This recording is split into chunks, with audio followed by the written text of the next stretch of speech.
Can you hear me okay? Yeah, I can hear you. Cool. All right. How are you? It's good to meet you over Zoom. Yeah. How are you doing? Doing well. Thank you. Thanks for joining today. Hey, Randy. Good to see Hi, you. Blas. Hi, Angel. How are Hi. you, Blas? Angel? I'm doing great. How about yourself? Fantastic. Good. What are you digging into these days? Well, I just finished that junior achievement program, so that kept me busy for a while. But Nice. I think part of my problem is that I'm rewriting everything up to the last minute.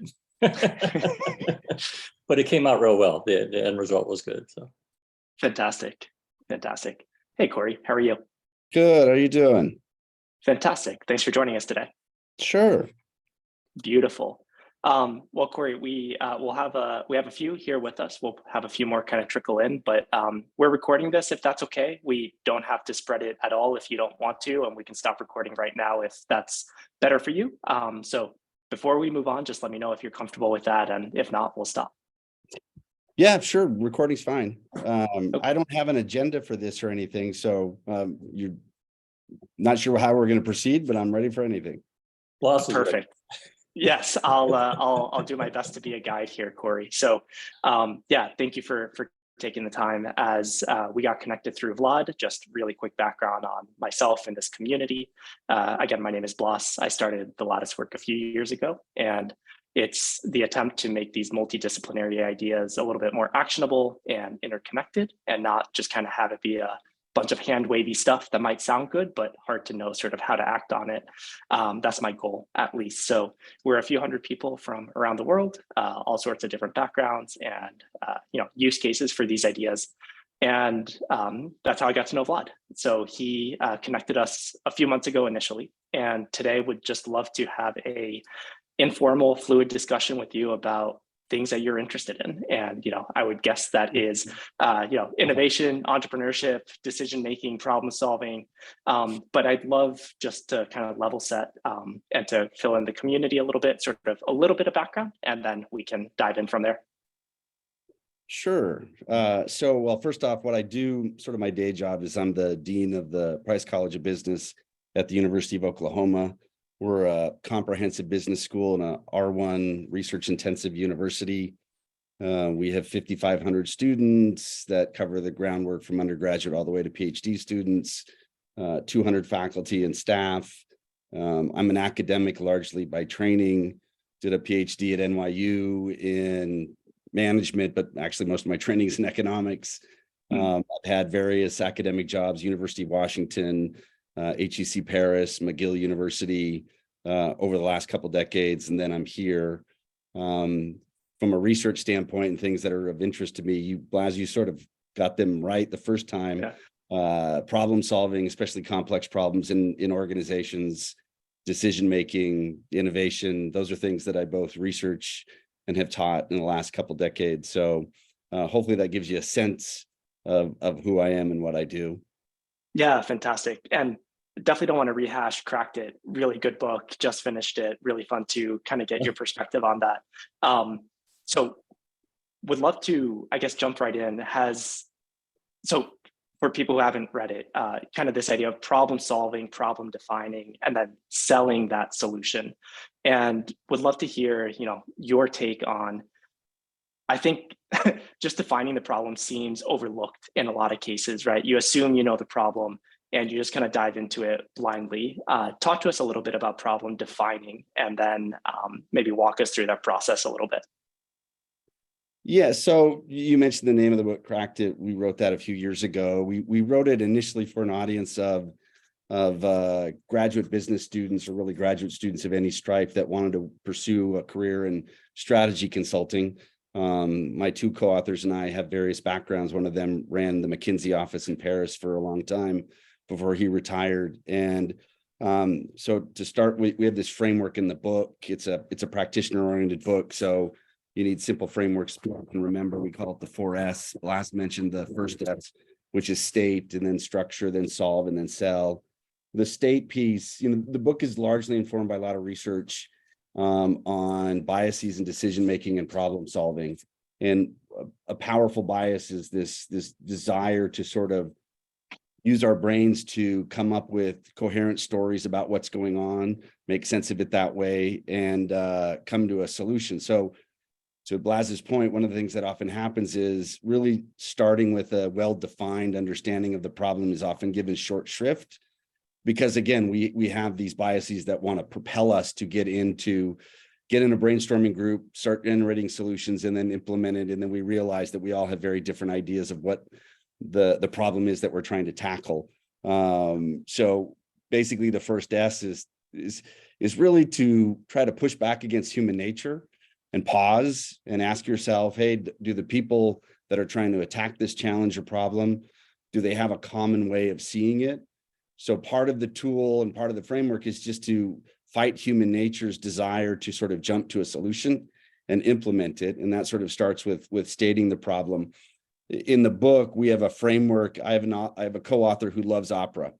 And he came up with this acronym that is patterned after or named after one of his favorite operas, which is Tosca, which is a Giacomo Puccini opera. And Tosca basically stands for trouble, owner, success, constraints, actors. In other words, if you want to start with a statement of what the problem is, you want to define those elements.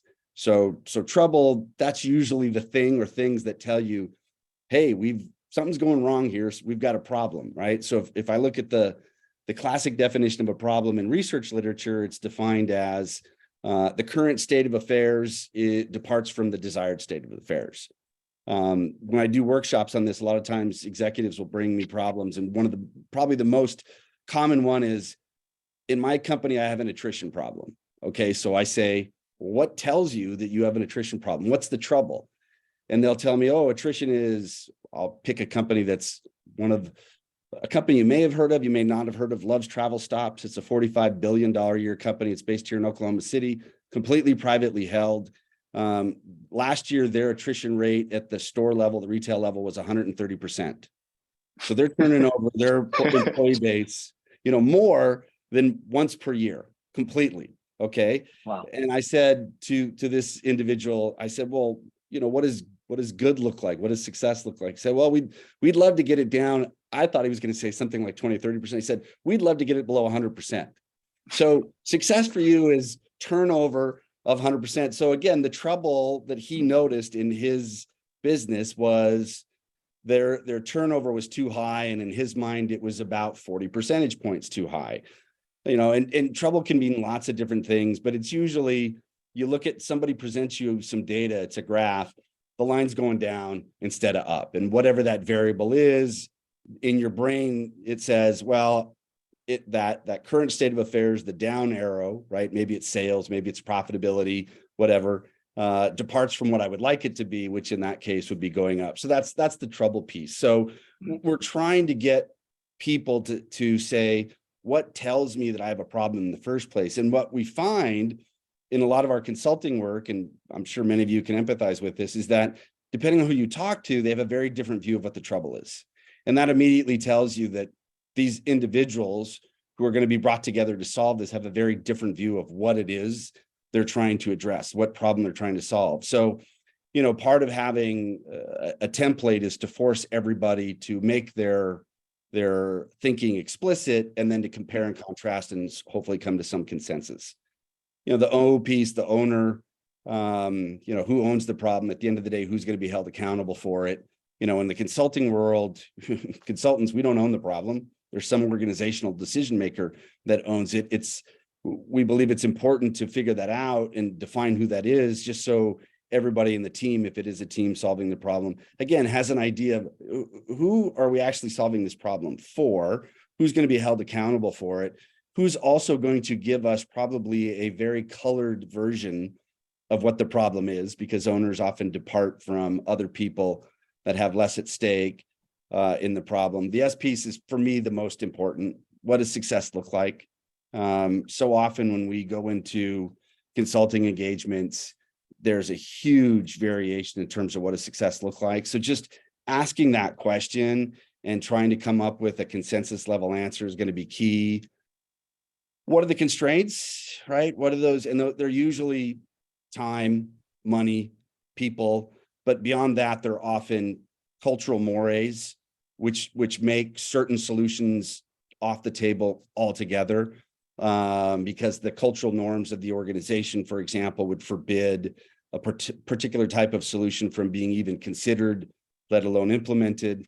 And then finally, the A piece, the actors, are who are the stakeholders. So again, that's for us, it's a useful starting point to get people to sort of level set. What is it that we're doing here? What's the trouble? What's success look like? The other elements of Tosca, and then sort of moving forward. My favorite quote on this is an Einstein quote that many of you are probably familiar with, which is, if you gave me an hour to solve a problem, I'd spend the first 55 minutes trying to understand it and the last 5 minutes solving it. In reality, most human beings do the opposite. They spend maybe 5 minutes trying to understand and define it, and they spend all their time in a brainstorming group trying to come up with a solution. So that was probably a lot more blast than you wanted, but no, the detail is excellent, Corey. Exactly what we're looking for. I'd be curious to, like, you've dedicated a big part of your life and research to these areas, right? Like problem solving, innovation. What turns you on about it? Like, why is it so interesting to you? Writing a book is no small feat. Spending a career on it is a lot. What interests you about it? Well, it's a great question. I came at problem solving sort of sideways in terms of the book. I started out as an academic, fundamentally interested in innovation, and really the question, why is it that some organizations are more innovative than others? And as I got into that topic, I realized that, innovation is a problem solving process. In fact, some of the leading theories in different areas of social science and cognitive science, that's how they view innovation. There's a problem, and the solution often is innovative in the sense that it's novel, it's non-obvious, right? So I came at it from that perspective. And the more I sort of started to think about organizations and innovation and taking this problem solving lens to it, I realized that, well, problem solving needs to be sort of less the background, more the foreground. I should really start focusing on how do people actually identify problems, because that's really key to innovation. A lot of times it's the fact that somebody's identified a problem that nobody else is attacking that leads them to come up with an innovative solution. And then for me, being a business school professor, how do you monetize that, right? So innovation is typically it's something that is out in the market that's going to actually create value and you can monetize it. So I came at it that way, and that's sort of how I linked to my two co-authors with the book, is that they were very sort of focused, especially Olivier, who worked for McKinsey. He described what he did was, I'm a hired gun problem solver. That's what consultants do, right? You take the thorniest challenges that the organization doesn't have the time, talent, or treasure to address. You find somebody that can do that, and that's a McKinsey or a Bain or a BCG. So problem solving became more of the foreground. And then as a result of that, I started getting really interested in is, what does the problem solving process look like? What do we know about it from academic research? And again, various disciplines have come at this from various different angles. So I think that's sort of how I got into this focus on problem solving. And one thing I'll add to that is a lot of what I do, both teaching wise, consulting wise, is strategy. And I've even come around to the idea that, well, strategy is essentially a problem solving process, because most strategy in most organizations is often motivated by, we're here, we want to be here. Some metric or some set of measures. In fact, the whole idea of vision says, I can imagine a future state that is better than where I am today. So once you frame it as that, well, that's a problem, because what you're saying is the future state that I desire departs from the current state that I'm in. And the strategic question is, how do I close that gap? So that's a problem solving process. So as a result of that, by moving problem solving into the foreground, it starts to sort of say, hey, wait a minute, a lot of what we do in life, in organizational life, whether it's innovation or strategy, is a problem solving process. And one of my favorite quotes is, there's a philosopher, his name is Karl Popper, who's probably one of the most well-known 20th century philosophers of science. My favorite quote of his is, all life is problem solving. So, and writing this book and sort of wading into this, I start to see that it's like with any tool. Once you have a tool and you really like it, you start to, if I got a hammer, everything starts to become a nail. So if I've got a problem solving lens, everything becomes a problem solving challenge. Yeah, beautiful. It strikes me, Corey, that so much of what you seem focus on is kind of notoriously difficult to define, right? Like I've seen 1,000 variations of like, what is strategy, right? Strategy is choice. Strategy is saying no to certain things. And even on innovation, right? I'd be curious. I saw what I thought was a pretty compelling definition of creativity that was novelty plus utility. Yeah. So I'd love your take on that, and like, what's the relationship between creativity and innovation? Is innovation always creative? Does it have to be disruptive, right? As Schumpeter would say. Yeah, we'd love kind of just like your 101 on, let's start with innovation. Let's start there. Well, I thought you did a great job of defining creativity, right? So novelty plus usefulness. And I think to a large extent, that's also the definition of innovation, right? So academics, we tend to make this distinction between invention and innovation. And the example is usually, okay, invention is I've developed something, I got a patent on it. Well, that patent in and of itself isn't an innovation until you take it to market, right? Until you commercialize it. So it's usually this, okay, I've got something novel, and then the market part is, well, no one's going to buy it unless it solves a customer problem, right? Unless it's, to use your term, useful. So to me, creativity is sort of equal to invention. And as a result, it's sort of a precursor to innovation. Now, that's not always the case. A classic way that organizations innovate is they take something that is novel and useful in one area of the world and they merely transplant it, right? We see this all over the place. At one point in time, this notion of fast food, which can trace its history to the McDonald Brothers restaurant outside San Bernardino, California, that was sort of invented there. And then when it was taken to other countries, hey, it was innovative, right? It wasn't innovative in its original context, but it was innovative there. So I tend to see sort of creativity akin to invention. It's not innovative until you're actually commercializing it. And again, to me, what tends to stimulate, not always, but often, this act of invention or this act of creativity is that there's a problem you're trying to solve. One of the things that we talk about in the book, and I'm sure most of you, if not all of you, are familiar with this notion of design thinking or human-centered design. The idea there is let's come up with, sorry about that. Let's come up with something creative, but the way we go about it is we try to step into the shoes of the people that are experiencing this challenge, experiencing this problem. And it's a way to sort of overcome usually the assumptions that you hold about something.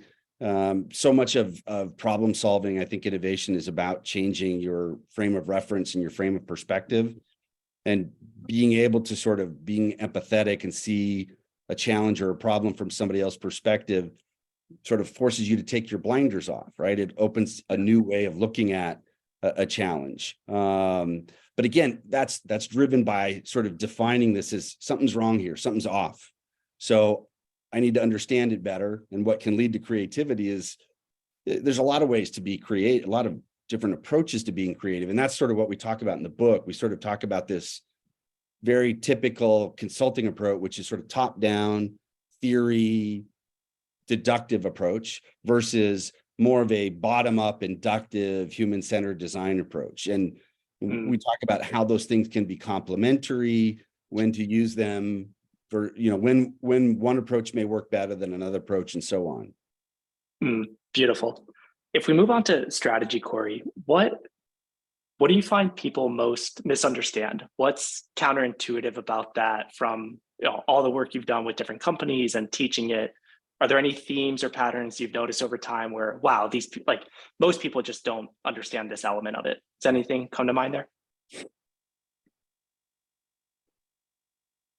I think that the challenging part about strategy, maybe it's counterintuitive, maybe it's not, is that there's an enormous element of creativity. And what I mean by that is a lot of strategy that is taught and is used by consultants are frameworks and tools to help you understand the context, right? So business school, we teach this thing called 5 forces framework, Porter's 5 forces, right? So if you want to understand why some industries are more competitive or more, price intensive competitive than others, there's 5 broad factors, right? The bargaining power of suppliers and buyers and so on. Okay. There's other tools, the 5P tools from marketing, blue ocean strategy. There's a set of toolkits there, value-based strategy. Those are analytical tools that sort of help you understand the context. So that's one part of strategy. The other part of strategy is picking that sort of vision, North Star, the aspiration, where you're trying to go. But there's a huge gap between having a very clear idea of where you want to go and having a great understanding of your competitive environment, the resources and capabilities or the strengths and weaknesses of your organization, having that sort of analytical understanding, but then trying to figure out, okay, how do I get from here to there, right? And that's the creativity part. And that's the thing that I don't think, I'm sort of reframing your question a little bit. One of the things that we don't do a good job with when we teach strategy, and even consultants, is what are some tools that will help you identify how you get from A to B? There's so many examples that we give about how a company created a strategy that, to use a term from a very good friend of mine, Henry Mintzberg, who sort of coined this term, a lot of strategy is emergent. In other words, it's not done as this sort of planning activity, rational, where you hire consultants and you're very intentional about it. A lot of times it happens by accident. And what then happens is people figure out, hey, that works, let's keep doing that. Two of my favorite examples, one is IKEA. Most of you probably know IKEA, big box seller of prefabricated furniture. That's what they do today, but IKEA didn't start out like that, right? They started out in Finland, Finland, if I'm not mistaken, or Sweden, I always forget. But they originally sold, like any other furniture retailer, furniture that was already built. So the story that Henry likes to tell is, well, once upon a time, they had a loading dock. Somebody comes in with a very small car, because cars there are really small. They bought a piece of furniture. They couldn't figure out how to get in the car. So the loading dock person decided, I'm just going to take the furniture apart, and therefore I can put it in the car. The origin of IKEA's strategy today is traced back all the way to that single incident. It was an accident. But what IKEA realized is, hey, we could sort of build a strategy around that. Southwest Airlines, famous for everyday low pricing. They fly standardized 737s. A lot of that came about because they almost went broke. And to meet payroll, this was back in the early days, the mid 1970s. You may know this story. They said, we're not going to fire anybody. We're going to sell a plane. So they went from 4 aircraft to 3 aircraft. What that forced them to do was to learn how to turn planes around super quickly, to onboard passengers, to onboard, to refill the jet fuel, to restock the galley, clean the plane, and so on. That quick turnaround capability is a cornerstone of their strategy to this day. So there's a huge part of strategy that is sort of random luck, historical accident, in addition to being rational, pre-planned, intentional. And I think organizations that need to be sort of combine both. They need to be astute enough to pay attention to all those experiments that are going on. Maybe you wouldn't call them experiments, but these sort of accidents that people try because they're faced with huge uncertainty. They don't know what to do, so they try some stuff.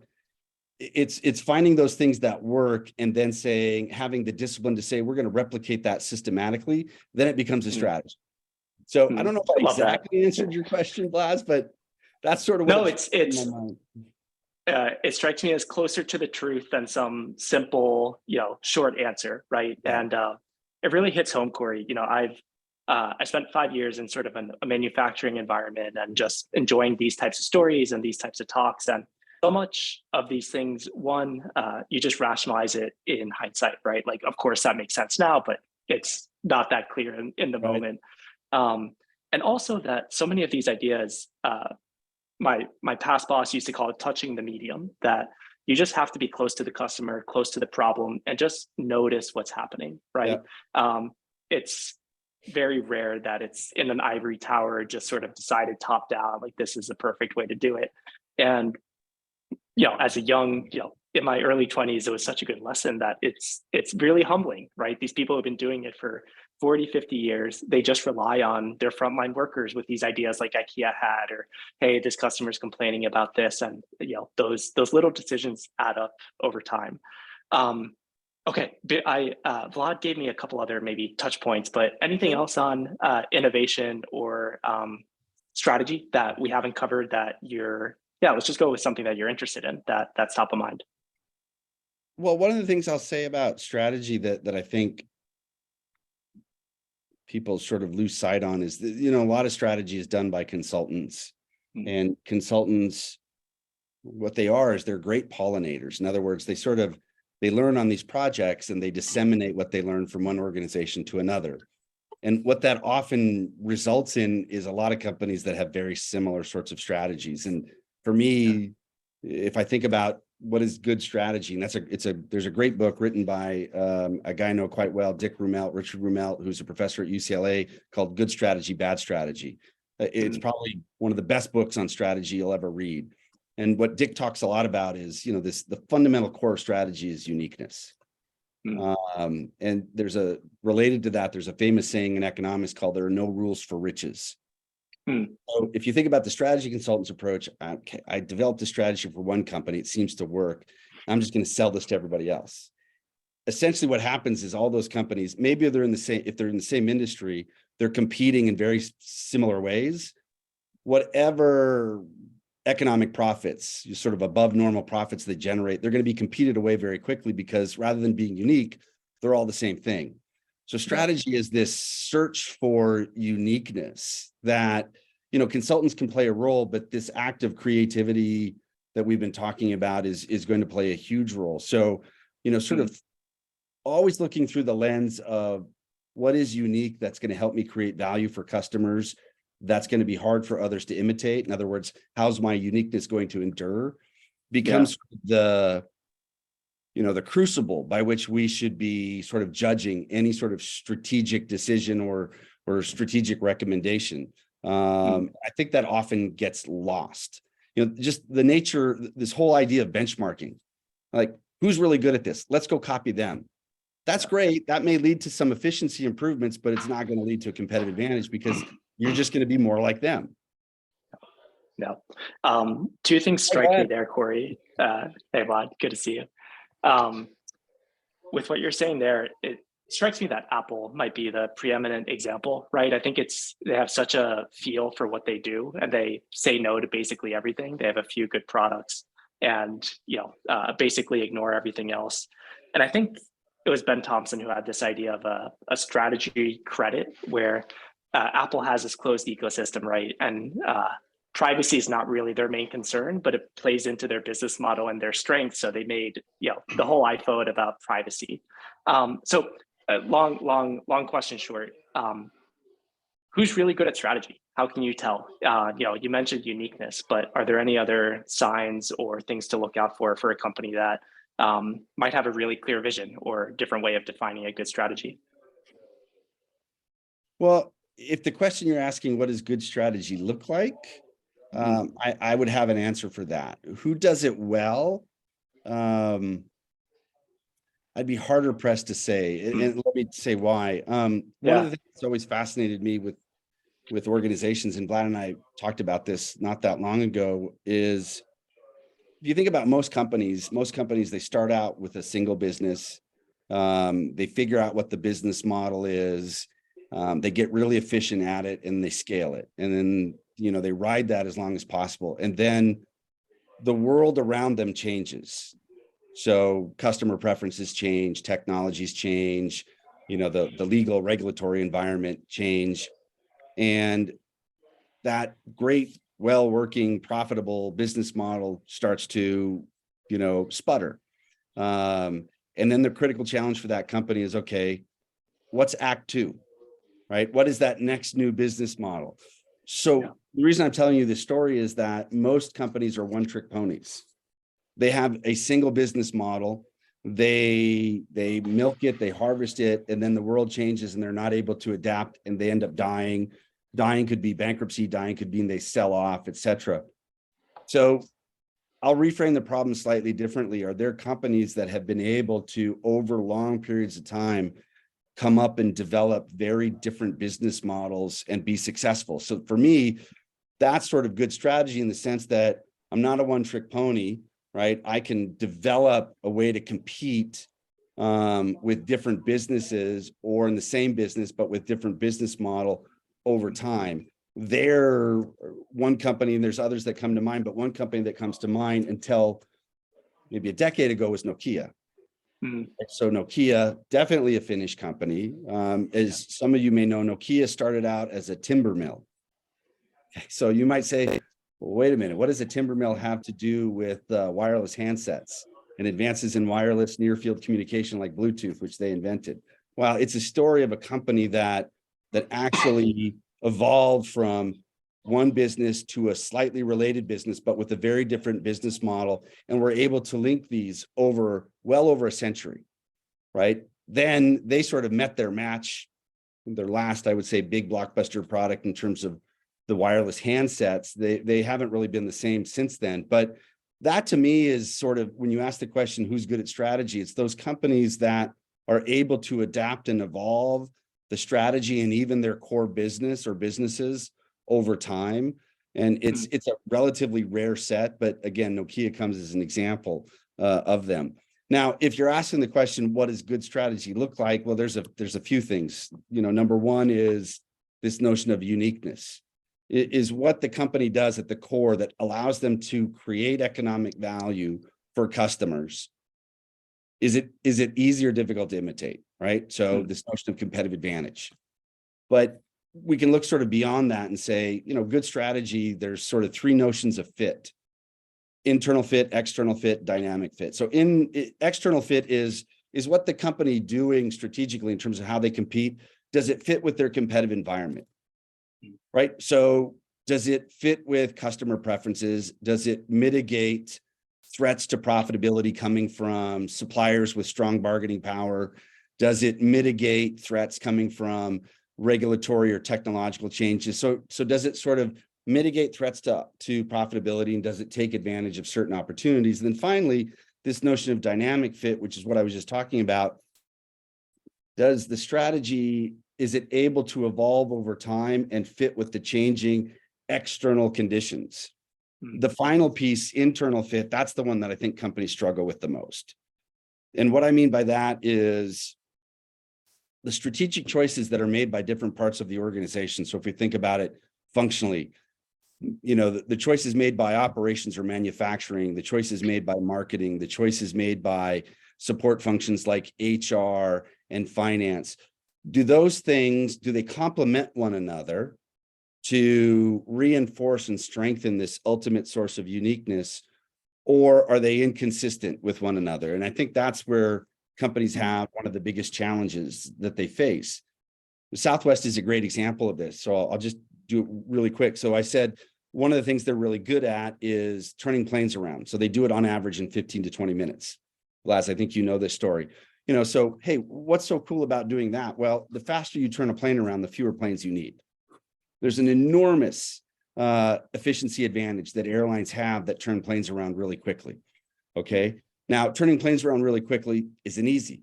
What's it take? Well, if you look at Southwest strategy, standardized aircraft, they only fly 737s. That has a lot to do with their ability to turn a plane around quickly, because one of the things as human beings we get better at by doing the same task over and over and over again, right? So these sort of learning benefits. So standardized aircraft help with that, okay? Having a standardized aircraft that has a certain size helps with the rate of speed or the rate which you can onboard people and board people. the way Southwest Airlines boards planes. Actually, there's been a lot of operational research or academics that have shown that their approach using boarding in zones with no pre-assigned seating actually is the fastest way to board a plane. So standardized aircraft, which is a choice, boarding process, which is a choice, those two choices reinforce their ability to turn planes around quickly. The airports they fly into and out of historically were uncongested. Now that has changed over time, but that helps turn planes around quickly. This is what I mean by internal fit. All of these choices that they have made reinforce their ability to turn planes around quickly, which gives them this value creating benefit. Now, it also makes it difficult for other airlines to copy it because they're coming from a very different starting point. They've got diverse aircraft, right? They've got different boarding procedures. They have different customer expectations. In other words, most airlines have differentiated class of service. A lot of people want business class. Southwest, as you know, it's all consumer or all economy class, right? Yeah. So the legacy of those other airlines has made it very difficult for them to imitate Southwest, which has given them this relatively durable competitive advantage. What's interesting for me is, Southwest strategy is really works on relatively short haul city pair routes, right? The two cities that they fly between. What happens when they exhaust all those short haul routes in the United States? The routes need to get longer and longer. Well, if the routes get longer and longer, what are people going to expect? They're going to expect full meals. Well, part of Southwest strategy is peanuts and cola, right? So you're going to expect to have meals. That's going to change your strategy. You're now going to be facing different competition. People are going to want to have business class because they're on the plane longer than 60 minutes. So strategies fit a particular context. And when you start to move away from the context, you start to potentially erode the source of advantage. And this is why I say there's no rules for riches. There's no one right way.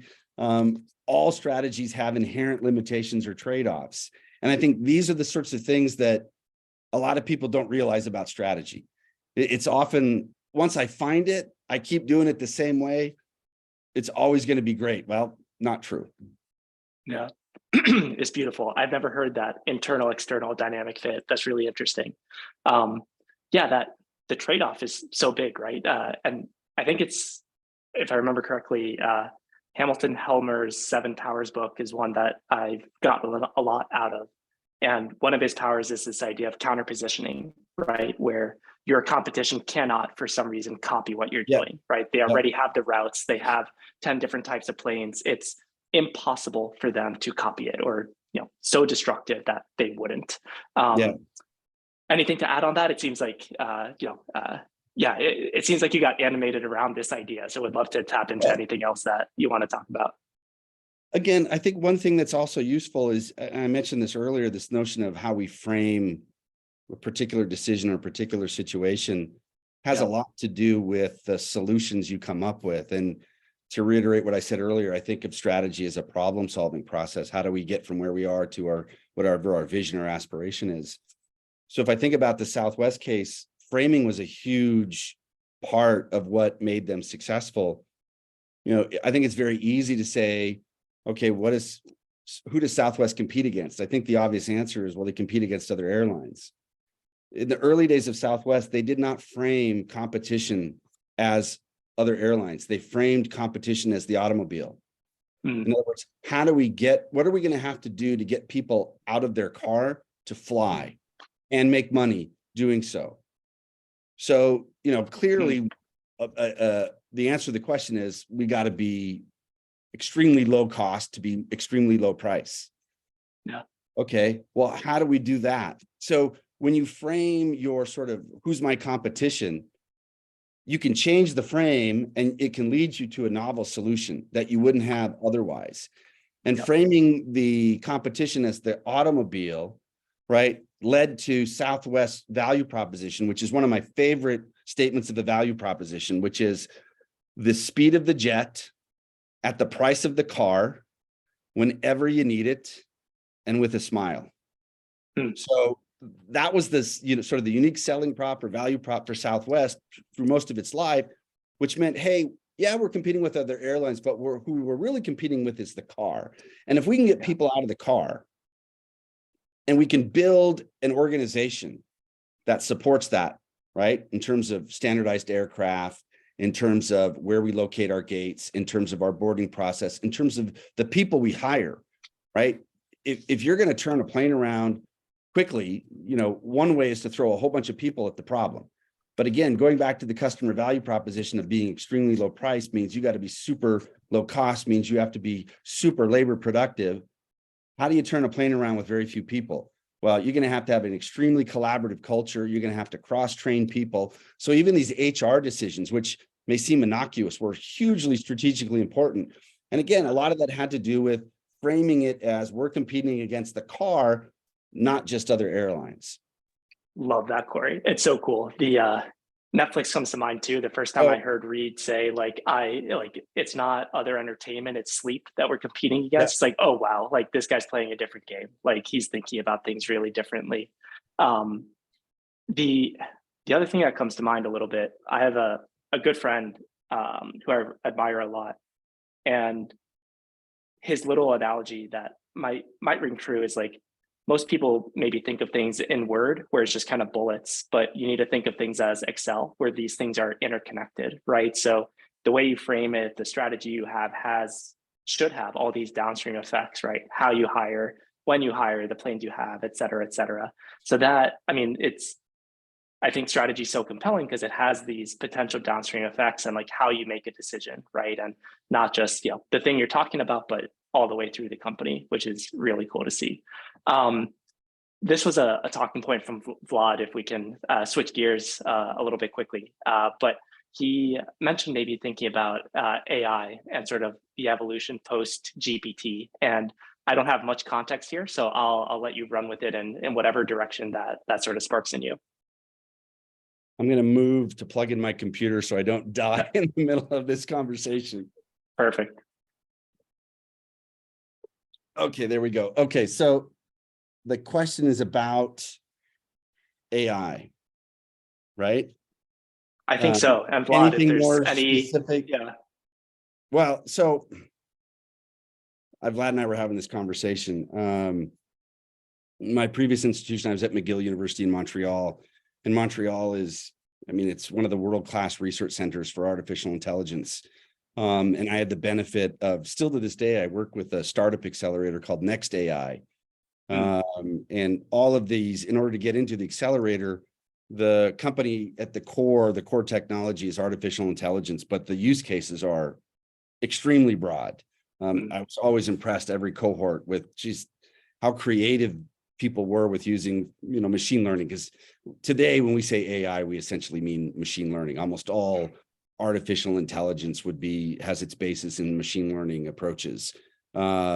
So I started getting fascinated with all these startups that we started seeing in Montreal that were based on artificial intelligence. And what that triggered in larger companies was, okay, there's a lot of activity going on AI. I see a lot of venture capital money being invested in AI. We're going to say throw it around. Yeah, I have no idea what this means for my organization. So there was this, sort of knowledge gap that existed that I think has been closing. But so I teamed up with a friend of mine who's a computer scientist who basically is a machine learning researcher. And we started working on just a 2-day executive education course to sort of help executives in business units who didn't come from a computer science background or machine learning background, sort of try to understand the basic nuts and bolts of machine learning. And the way I came about it, again, I'm an economist by training, is the question that I think most organizations are really interested in is, how do I use this technology to create value and capture that value in the form of probably profitability? And a lot of what we did was really trying to use examples of companies that took machine learning to address customer-based problems in a way that were value added, better than existing approaches. So I'll give you a simple example. There's a company in Toronto called Atomwise.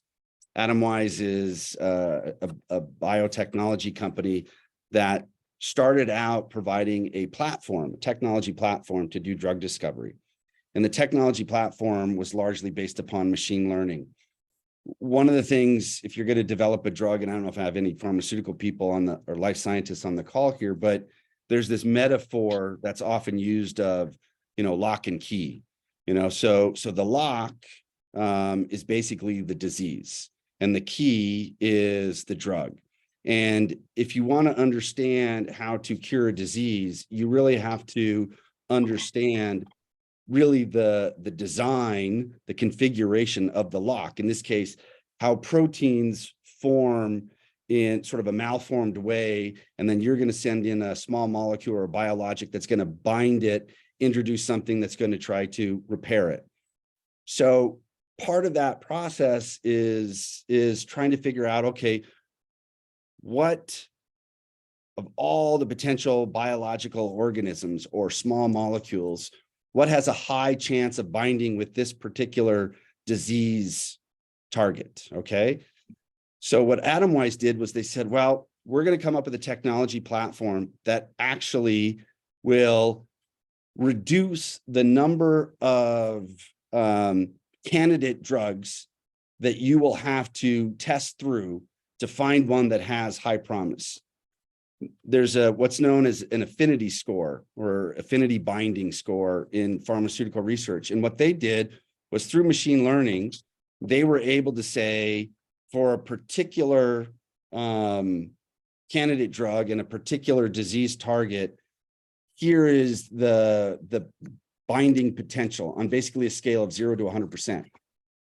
What this meant for drug discovery companies that were investing in drug development was, hey, the old way was we threw everything we could possibly imagine at this in, pre-animal model trials, and just to see what had some promise, which was an extremely costly, time-consuming, inefficient approach. Atomwise came in and said, with our machine learning based technology platform, which was based upon running, they got data from publicly available sources, private sources to develop this huge database and run these statistical models to come up with these binding scores. We'll sell you this platform. And if you buy the platform for us, we'll actually make it a lot cheaper for you for the early stage part of your drug discovery process. And if you think about it, for a drug discovery firm, I mean, this is old data. The data I have is probably a decade old. The average new drug introduced in the United States, fully capitalized R&D cost of $1.1 billion, total time under development, 11 years, and you have a 1 in 5,000 chance of success. In other words, for every 5,000 candidate drugs that you start with, one of them will result in a new drug application at the FDA. So Atomwise came in and said, hey, we can reduce your fully allocated capital cost, we can reduce your time in development, and we can increase your likelihood of success. That's a pretty convincing value proposition. And that was all based upon a machine learning platform. So, for me, what I was trying to get to these executives is, look, your job is to solve a customer's problem. Let's figure out what that problem is. And then let's have a conversation about where machine learning could actually enhance either the economics of it, in other words, lower the cost of doing so, or somehow offer benefits that competitors don't currently offer that are enabled by machine learning. So it was trying to get them to understand a real basic question: how does machine learning help create value? And in that, I know three authors. They're all at the Rotman School. Well, actually, Joshua left. So there's a book called Prediction Machines. My favorite book on AI and business, and it's written by Joshua Gans, Avi Goldfarb, and Ajay Agarwal, who were all at the University of Toronto. And in the book, they come up, they make the argument that what ML does is it makes predictions. And that's what we do as human beings. We are constantly making predictions about what's going to happen next. So if ML is making predictions, right, then what you need to do if you're going to use ML to add value is be able to find prediction problems that you or your customers have. And that has been the hardest thing, is to get people to reconceptualize something as a prediction problem. It's not intuitive.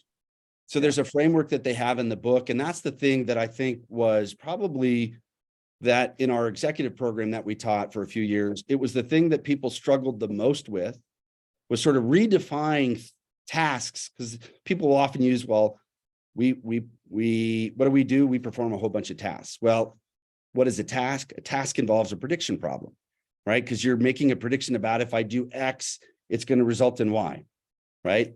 And once people can start to see a problem as a prediction problem, then it starts to open up, well, we could probably use ML for that. You know, one of the great areas that you see ML is making predictions about, what is that thing I see? So if you're an oncologist, you're really concerned, what is that thing I see? Is that thing I see a solid mass tumor? Well, okay, we've got lots of instruments, MRI aided with reagents, to help a human being say, hey, that thing I see in that MRI blown up, I think those are cancer cells. I think that's a very early solid mass tumor. Turns out that machine learning is far better at that than we are, okay? So does that mean that radiologists and radiology oncologists are out of a job? Not necessarily, right? Probably more complementary than substitutive, but the prediction problem is, I see a bunch of stuff, and the prediction I have to make is, what is cancerous and what is not?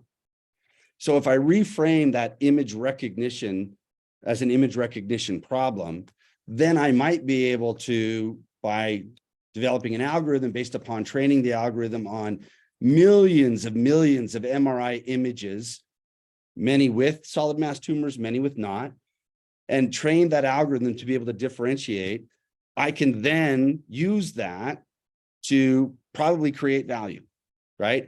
Because that ML machine might be able to make the prediction better and at a lower cost than what radiologists, oncologists could do. So for me, that's been I think the eye-opening thing is once you understand machine learning is basically it's statistics, and what statistics do or they make predictions about things. So I collect a lot of data. I've got a whole bunch of independent variables. I use those values and I say, this is what I predict the outcome to be. Now, this can go awry. Any of you are familiar with the realm of iBuying for houses know that Zillow took a huge bath in terms of using their machine learning algorithms to make predictions about which homes they should buy.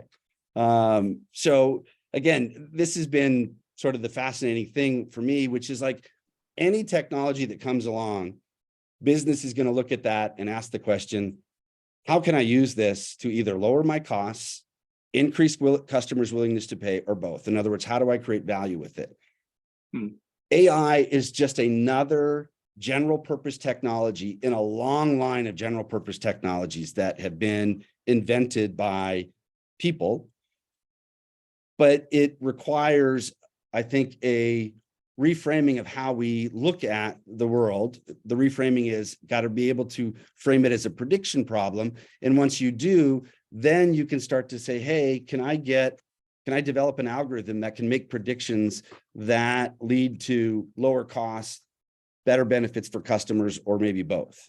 So again, that's a little bit of what I've been fascinated with machine learning and artificial intelligence. Corey, is it fair to think, or how would you think about, as we're talking about predictions and statistics, like if the variance is greater, would AI be more or less useful? Is that the wrong quadrant to even kind of think of it as? Or I guess somewhat rephrase, like what areas do you think AI could be most interesting and useful, whether it's companies you're consulting with or just general economy that might benefit from it?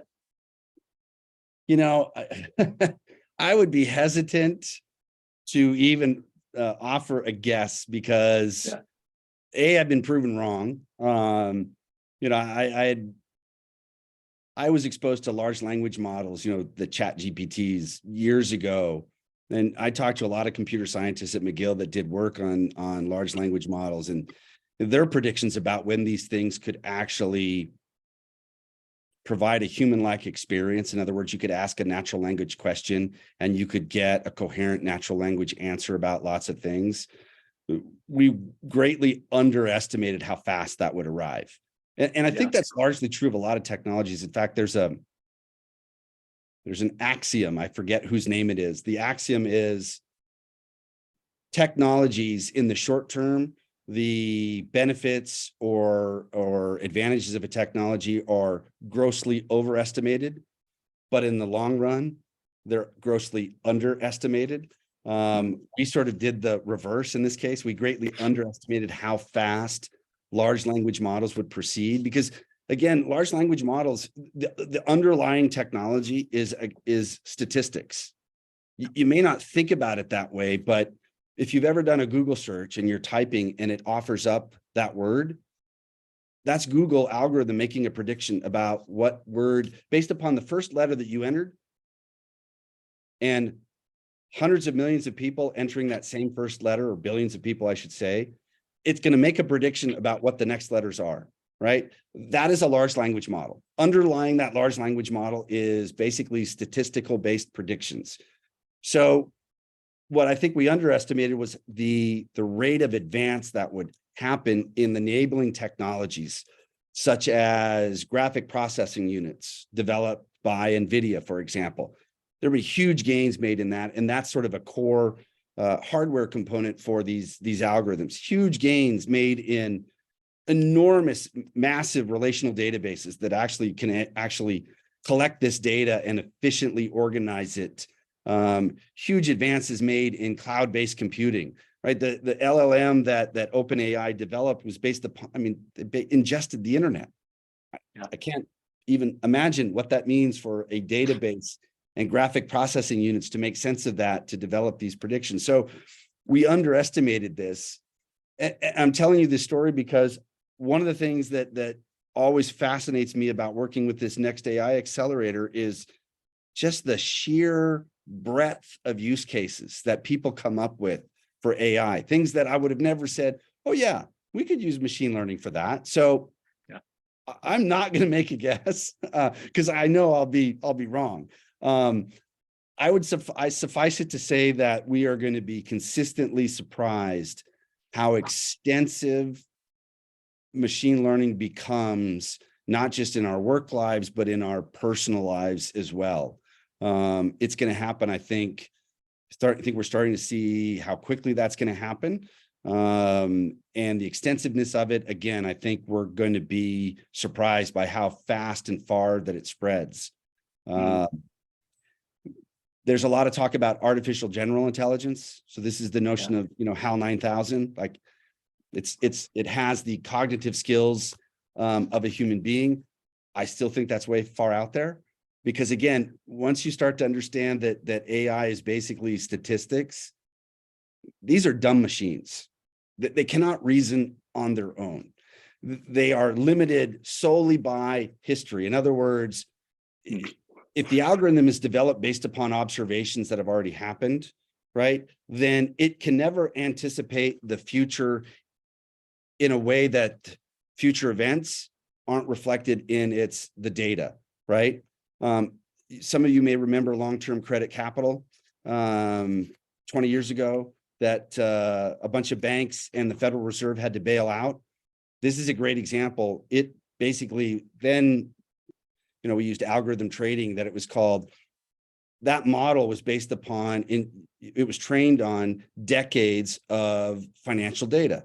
Well, that financial data happened in a particular context, right? So it's going to make predictions as if those contexts would continue in the future. What happens if that algorithm encounters a context that has never happened in the history of the world?